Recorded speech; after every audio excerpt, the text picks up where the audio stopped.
Our 1-hour special Chronicle State of Mind is this Friday night, and all this week we're sharing stories of people recognizing and overcoming mental health struggles. Including an upstate man who is inspiring others after a full circle moment of his own.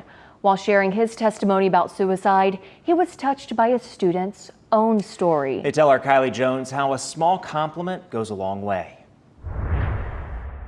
The script that is my life, and it's a script I would not have written, but here we are.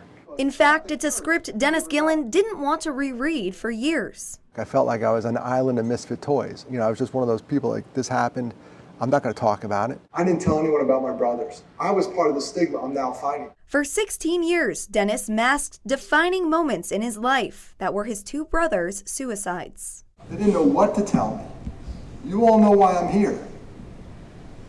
Mark died by suicide. Then another eerily similar call from his sister, 11 years apart. She's on the phone again and she says the same thing. She goes, Dennis, you need to come home. Matt is gone.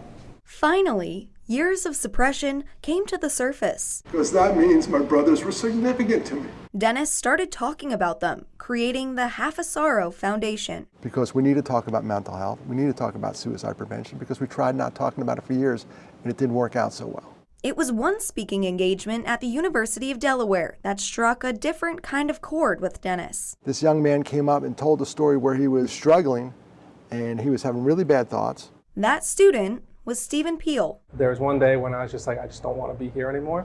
It was one of the lowest points in my life, and I had a plan to take my own life. And someone who I'm not, like super close with or anything comes up to me and they go, "Hey, I like your shoes." It was an awesome story and I couldn't get it out of my head.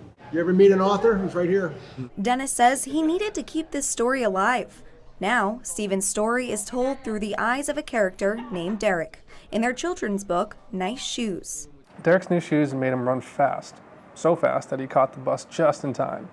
Hopefully today will get better, he thought to himself. Because it's so simple, people can kind of put their own perspective on it. They can put their own life events into it. He was eating his lunch, he spilled his chocolate milk all over his shirt.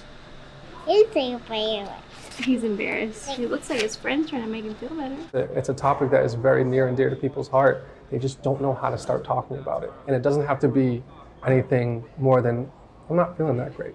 The moral of this story, the power of kindness can sometimes save a life. You never know what you say to someone, how it'll impact them. Derek was shocked that he was getting a compliment. And Carlos said, "Really, dude? Nice shoes."